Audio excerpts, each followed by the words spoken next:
Hey guys, disclaimer before we start the video.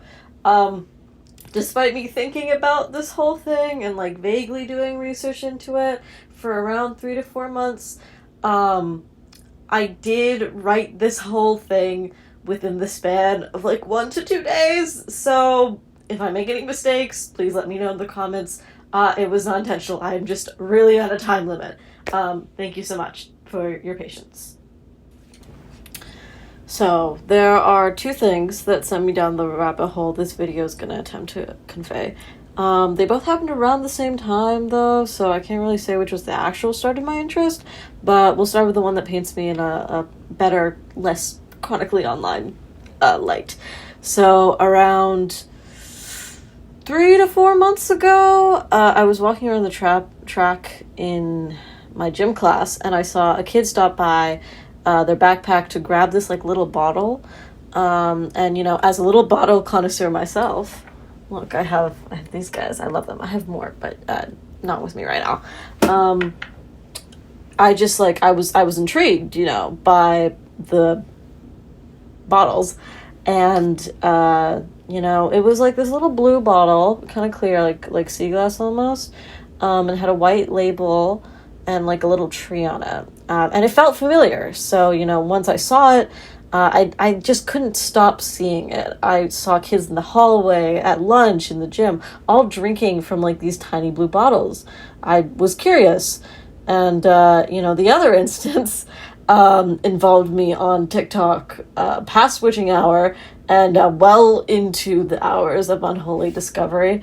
I think I had originally searched for 5-hour energy drinks because I had just watched a video on someone mixing one with NyQuil, not recommended, and I wanted to see if anyone else had tried it, but instead I found a video of a woman talking about how she got addicted to these little blue bottles, and I searched the rest of the app for, you know, like the brand and like anything else about it to see if other people were experiencing the same thing.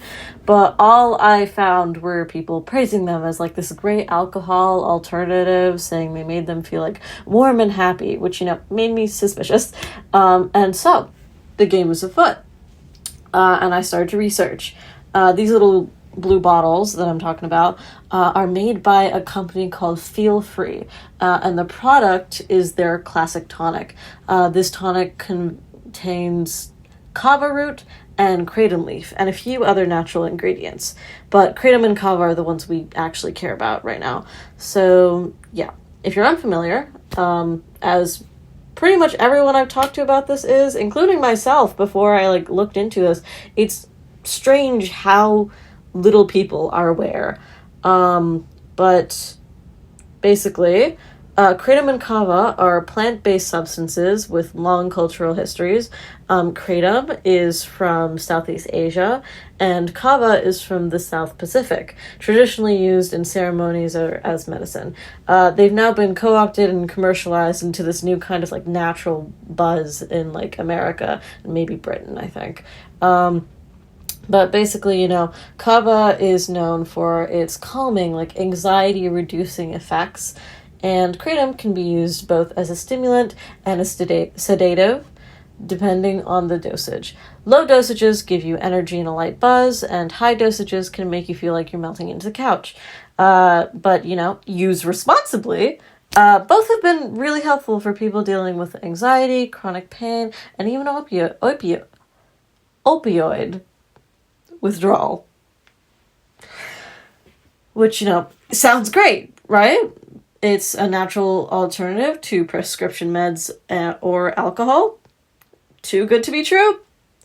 Yes, it is. Unfortunately. Kratom is very easy to get dependent on. It works on the same brain receptors as opioids, which is exactly as worrying as it sounds. Long-term use can lead to withdrawal symptoms that mimic opioid withdrawal, like nausea, sweating, irritability, and respiratory depression. Kratom has been generally associated with dependency and addiction, and according to Mayo Clinic, kratom products have been found to have heavy metals such as lead and harmful germs such as salmonella in them. Salmonella poisoning can be fatal. The FDA has linked more than 35 deaths to salmonella-tainted kratom. Now, 35 may not sound like a lot, but when the cause is salmonella, something that should never be in like a natural supplement, it's concerning. And, kava has its own issues, too. Heavy use has been linked to liver damage, and there are studies that suggest it can interact badly with other medications. But really, what ties them together is how they both manage to fly under the radar just enough to avoid serious regulation, while also being profitable enough for companies like Feel Free to turn into trendy wellness-branded tonics that just happen to get you high. But, how can this be happening? It always feels like America is cracking down on drugs, so what's up with these two? Let's talk legality. Federally, kratom isn't classified as a controlled substance, meaning it's legal to sell and possess. Just don't market it as medicine. But at the state and local level, it's patchwork. It's legal without restriction in 32 states, regulated in 12, and outright banned in 6. Alabama, Arkansas, Indiana, Rhode Island, Vermont, and Wisconsin. Some counties and cities like San Diego or Sarasota County have banned it independently, even if their state hasn't. Kava is more straightforward now. It's legal at the federal level, not a controlled substance, and available in kava bars in cities like LA, New York, and Miami. The FDA issued a few advisories in the early 2000s about potential liver toxicity, but that's about it. No bans, no scheduling.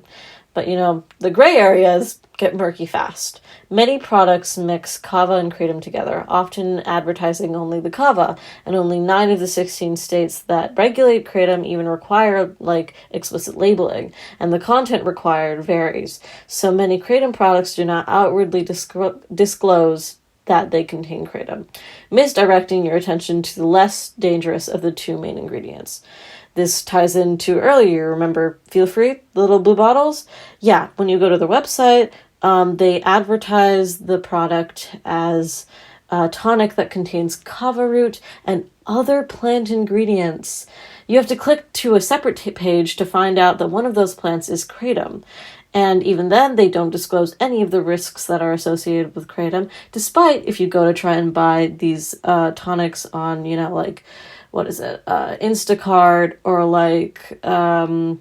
I think there's this other vendor. I'll put it up in post. You can see it.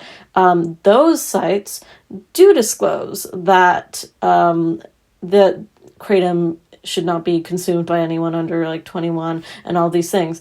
And also what's kind of concerning is that this specific brand, Feel Free, they themselves, because it's not federally regulated, they, after a big controversy, decided to make it so hey, if you're under 21, don't have this, but that's not legally enforceable. So it's kind of a very soft reminder, and considering the fact that I have seen students consuming it, I don't know if it's exactly working.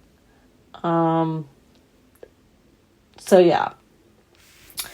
It's the way that they're doing this, that the company itself is advertising, is definitely a sleazy tactic, but it works. And, since I've given you all the current stats, now let's talk about how the U.S. already tried to ban kratom in previous years and failed. So, in 2016, the DEA, the Drug Enforcement Administration, I got that right, announced plans to classify kratom as a Schedule I drug, right alongside heroin, LSD, ecstasy, and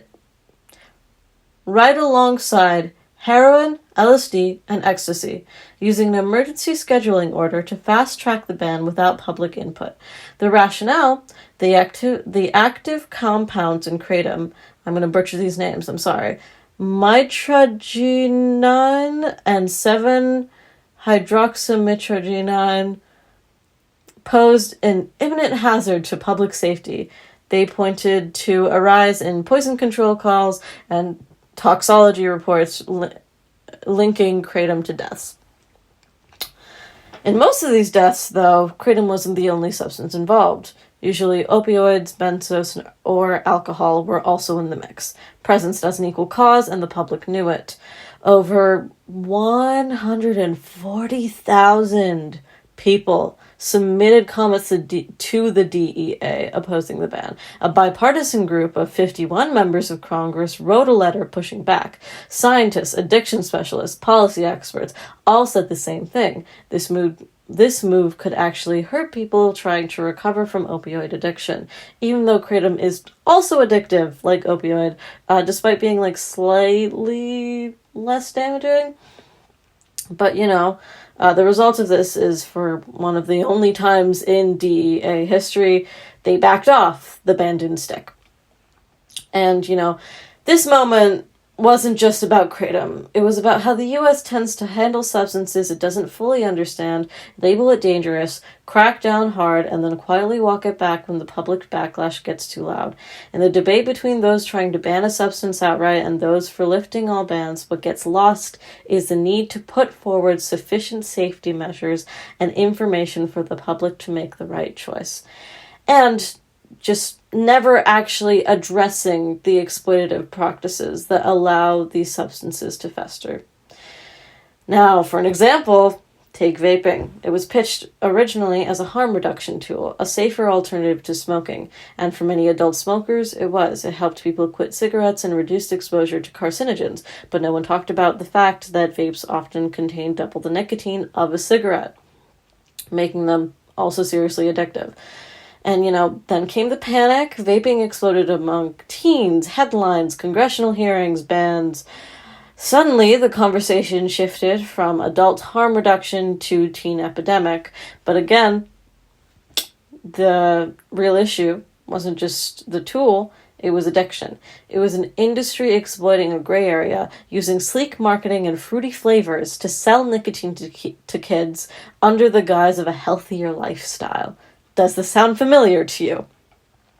Vaping, like kratom, like kava, shows us the same pattern. Slap a natural or safe label on a substance, find the gaps in regulation, profit from the confusion, and only deal with the consequences once the damage is done. This isn't just a story about kratom or kava, it's about a deeper problem. How companies exploit regulatory gray zones to sell addictive products as health solutions. Kratom and kava have potential therapeutic uses, sure, but the way they're currently sold and marketed isn't about public health. It's about profit.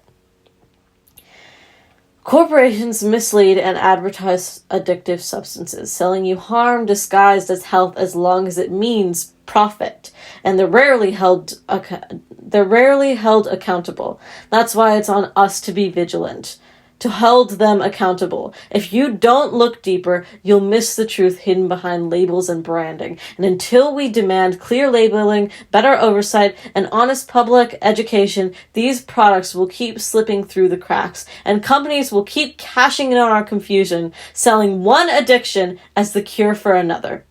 And we'll keep paying the price.